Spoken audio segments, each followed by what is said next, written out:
नमस्कार विद्यार्थी मित्रांनो, आज आपण एका नवीन टॉपिक विषयी डिस्कशन करणार आहोत। या टॉपिक मध्ये आपण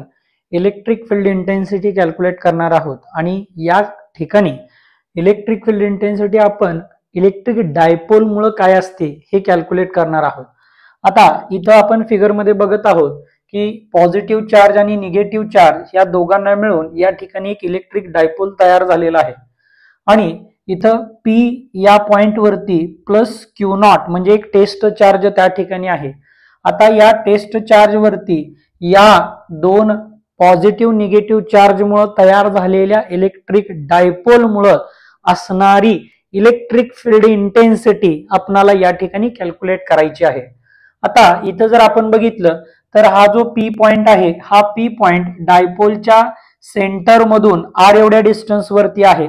मग आता आपल्याला इथं काय बघायचं आहे की ह्या प्लस क्यू नॉट चार्ज वरती इंडिव्हिज्युअल मायनस क्यू चार्ज मुळे आणि प्लस क्यू चार्ज मुळे किती इलेक्ट्रिक फील्ड असू शकते। आता इथं जर आपण बघितलं तर आपल्याला काय लक्षात येतंय बघा की हा जो मायनस क्यू चार्ज आहे हा या टेस्ट चार्जला पॉझिटिव्ह निगेटिव्ह म्हणजे अनलाइक पोल असल्यामुळे तो त्याला अट्रॅक्ट करेल। म्हणजे मायनस क्यू चार्ज मुळे या प्लस क्यू नॉट चार्ज वरती असणार जे इलेक्ट्रिक फील्ड असेल ते या डायरेक्शनला असेल आणि हा प्लस क्यू चार्ज या क्यू नॉट चार्जला रिपेल करणार आहे। त्यामुळे या P पॉइंट वरती प्लस क्यू चार्ज मुळे असणार इलेक्ट्रिक फील्ड हे त्या बाजूला रिपेलच्या डायरेक्शनला असेल। मग आता आपल्याला माहिती आहे, काय माहिती आहे बघा, आज वी नो दॅट आपल्याला माहिती आहे, काय माहिती आहे तर इलेक्ट्रिक फील्ड इंटेन्सिटी E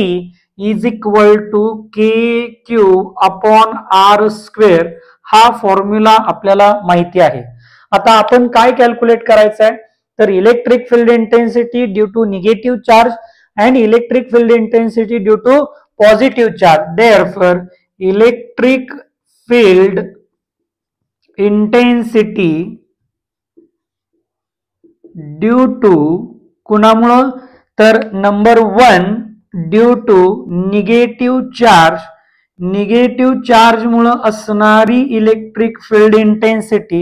ही किती असेल तर KQ अपॉन आता हा जो P पॉइंट आहे हा निगेटिव्ह चार्ज पासून किती डिस्टन्स वरती आहे तर सेंटर पासून हे डिस्टन्स R आहे आणि सेंटर पासून याचं डिस्टन्स A आहे। मग हे राहिलेलं जे डिस्टन्स आहे ती किती आहे R मायनस A ब्रॅकेटचा स्क्वेअर म्हणजे E minus Q KQ upon R minus A bracket square. पण इथं जास्तीत जास्त ह्या चार्ज वरती जो इन्फ्लुएन्स असणार आहे तो निगेटिव्ह चार्जचा असेल म्हणून या ठिकाणी आपण मायनस साइन देऊयात। नंबर 2 प्लस क्यू चार्ज मुळे असणारी electric field intensity E plus Q is equal to KQ upon आता सेंटर पासून ह्या P पॉइंटचं अंतर R आहे आणि प्लस Q पासून सेंटरचं जे डिस्टन्स आहे ते A आहे म्हणजे R प्लस A ब्रॅकेटचा स्क्वेअर हे जे आहे हे त्या ठिकाणी पॉझिटिव्ह चार्ज मुळे मिळालेली इलेक्ट्रिक फील्ड इंटेन्सिटी। आता आपल्याला ओव्हरऑल इलेक्ट्रिक फील्ड इंटेन्सिटी या डायपोल मुळे कॅल्क्युलेट करायची आहे म्हणून आपण म्हणूया electric field intensity due to dipole आणि त्या डायपोल मुळे असणारी इलेक्ट्रिक फील्ड इंटेन्सिटी ज्याला आपण E नेट असं म्हणूया, E net is equal to E plus Q charge मुळे असणारी electric field intensity plus E minus Q या चार्ज मुळे असणारी इलेक्ट्रिक फील्ड इंटेन्सिटी। आता याच्या ज्या व्हॅल्यू आहेत त्या ऑलरेडी आपण कॅल्क्युलेट केलेले आहेत त्या या ठिकाणी लिहूया। प्लस Q मुळे KQ upon R plus A ब्रॅकेटचा स्क्वेअर प्लस मायनस Q मुळे आहे KQ upon R minus A ब्रॅकेटचा स्क्वेअर ही जी आहे ही या ठिकाणी मायनस आहे। आता या ठिकाणी E net therefore E net is equal to हे प्लस आणि हे मायनस ब्रॅकेट मध्ये आहे त्यामुळे इथं गुणाकार जर केला तर प्लस मायनस मायनस येईल म्हणजे आन्सर भेटेल K Q upon R plus A ब्रॅकेटचा square minus K Q upon R minus A ब्रॅकेटचा स्क्वेअर.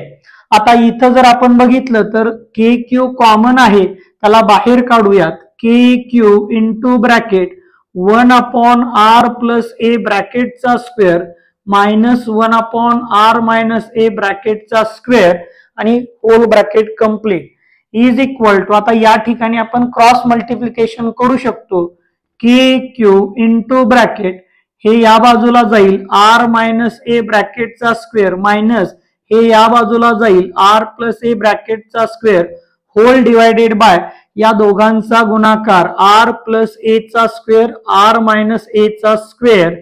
Bracket complete. आता हे आपण मॅथमॅटिकली सिम्पली त्या ठिकाणी कॅल्क्युलेशन करून घेऊयात.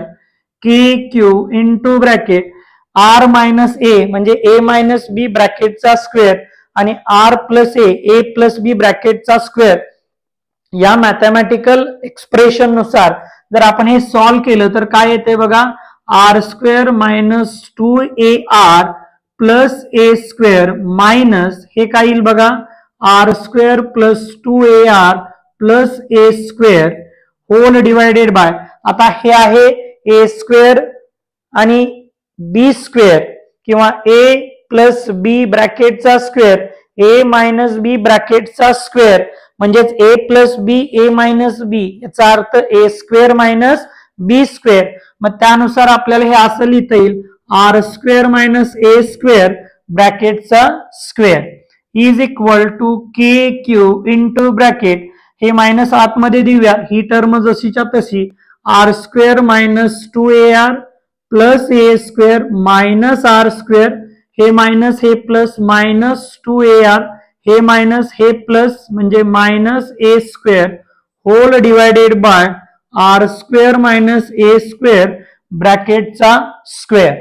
आता इथं कोणत्या टर्म कॅन्सल होते ते बघा. आर स्क्वेअरला आर स्क्वेअर प्लस आर स्क्वेअरला minus R square minus 2ar हे होत नाही प्लस ए स्क्वेअरला मायनस ए स्क्वेअर कॅन्सल झालं. राहते का इथं के क्यू इंटू ब्रॅकेट हे मायनस 2ar हे minus 2ar minus 4ar whole divided by R square minus A square whole ब्रॅकेटचा स्क्वेअर आणि फायनली स्क्वेअर ब्रॅकेट कंप्लीट. म्हणजे इथं आपल्याला ई नेट जे आहे ते किती भेटलं तर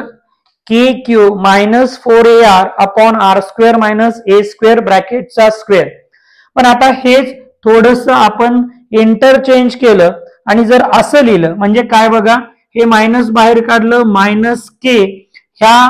4 ला मी 2 मल्टिप्लाइड बाय 2 करतो आणि त्यामधला एक 2 बाहेर घेतो म्हणजे 2k आणि ब्रॅकेट मध्ये q इंटू 2a असं लिहितो whole divided by R square minus A square ब्रॅकेटचा स्क्वेअर. आता q इंटू 2a हे आपल्याला माहिती आहे ज्याला आपण इलेक्ट्रिक डायपोल मोमेंट असं म्हणतो म्हणून but P is equal to Q into 2a ही जर व्हॅल्यू इथं आपण पुट केली तर आपल्याला हे इक्वेशन असं भेटेल मायनस 2k याबद्दल P divided by R square minus A square ब्रॅकेटचा स्क्वेअर हे काय आहे ई नेट. ओके म्हणजे ई नेटची व्हॅल्यू आपल्याला इथं एवढी भेटली. पण या फॉर्म्युल्यामध्ये जर आपण बघितलं तर ए हे जे आहे हे ह्या सेंटर पासूनचं डिस्टन्स आहे आणि इलेक्ट्रिक डायपोल ज्यावेळेला आपण डिफाईन करतो त्यावेळेला आपण असं म्हणतो की इलेक्ट्रिक डायपोल म्हणजे काय आहे two equal and opposite charge separated by very small distance. आता जर या दोघांची बेरीज 2a हे जर खूप लहान असेल तर हे जे ए आहे ते त्याच्यापेक्षा लहान झालं आणि अशा केसमध्ये आपण असं म्हणू शकतो therefore as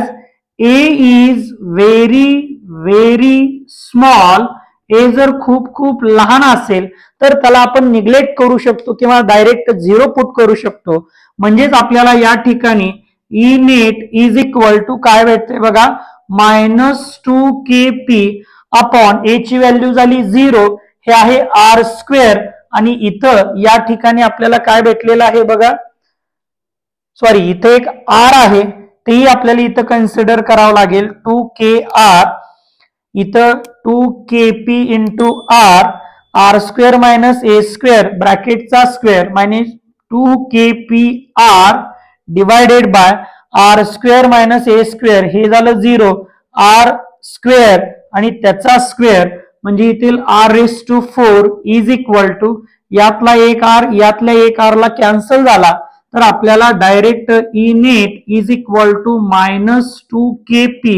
upon R cube, म्हणजे electric field intensity due to dipole ही किती असेल तर -2kp अपॉन आर क्यूब एवढी. आता इथं मायनस का आलं, कारण हा जो पी पॉइंट आहे किंवा जो टेस्ट चार्ज आहे तो निगेटिव्ह चार्जच्या जवळ आहे, त्यामुळे निगेटिव्ह चार्जचा इन्फ्लुएन्स त्या टेस्ट चार्ज वरती जास्त असेल आणि सपोज जर इथं पॉझिटिव्ह असता तर हे जे नेट इलेक्ट्रिक फील्ड आहे ते सुद्धा त्या ठिकाणी पॉझिटिव्ह भेटलं असतं, कारण त्या पॉझिटिव्ह चार्जचा इन्फ्लुएन्स या ठिकाणी जास्त असतात. फक्त इथं एकच करेक्शन एवढं जे इथं चुकून आपलं राहिलं, हे आर जसंच्या तसं जर आपण इथं लिहिलं तर आपल्याला direct -2kp upon R cube ही व्हॅल्यू या ठिकाणी भेटत आहे.